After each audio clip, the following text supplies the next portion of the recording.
Kelas pelihara ayam di halaman ini sekurangnya sudah diikuti oleh 7 kelompok peserta.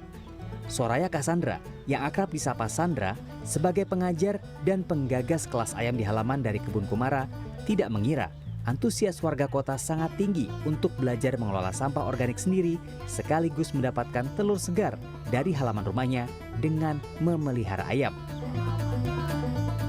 Pesertanya pun beragam usia, latar belakang, bahkan sebagian datang dari pulau seberang untuk belajar metode pelihara ayam skala rumahan ini.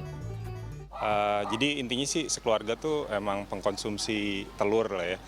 Terus sempat ngobrol sekeluarga, pengen punya peliharaan, terus kenapa ya terbesit lah ide gitu.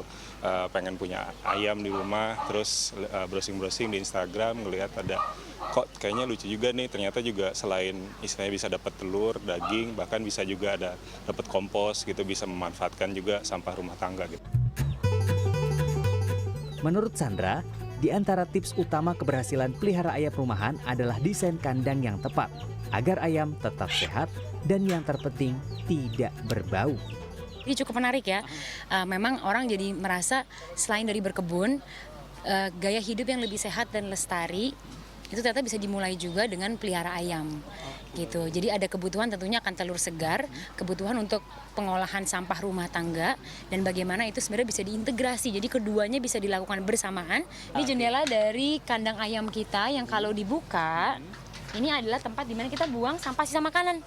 Jadi kita buang nggak perlu masuk ke dalam. Lewat kita tinggal bisa. Nanti mereka makan di sini. Ya. Kandang ayam tuh nggak boleh bau. Karena kerukunan tetangga itu sangat penting ya. Ayam itu bau itu bisa kita atasi.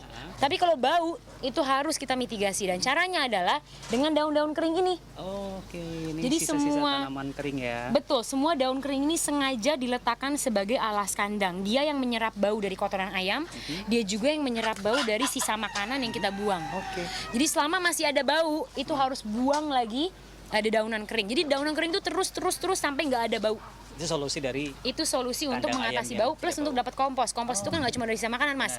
Kalau cuma dari sisa makanan doang, ada ide membusuk, bau, ngundang lalat. Harus ada daun kering agar proses pengkomposan bisa terjadi gitu. Sirkulasi udara juga ini. Dan Betul. saya saksi di sini nggak bau sama sekali ya.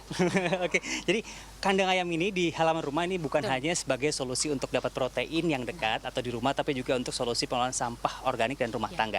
Oke, Mbak Sandra, makasih banyak. Sampai sukses terus ini gerakannya. Terima kasih. Ayam di halaman rumah kini bukan sekadar peliharaan, tapi bagian dari ekosistem kecil yang menyatukan pangan, lingkungan, dan kehidupan berkelanjutan dari halaman sendiri. Karena pada akhirnya, solusi masalah lingkungan bisa ditemukan di sekitar kita dengan cara yang sederhana. Yogi Tujuliarto, Iman Firmansyah, Jakarta.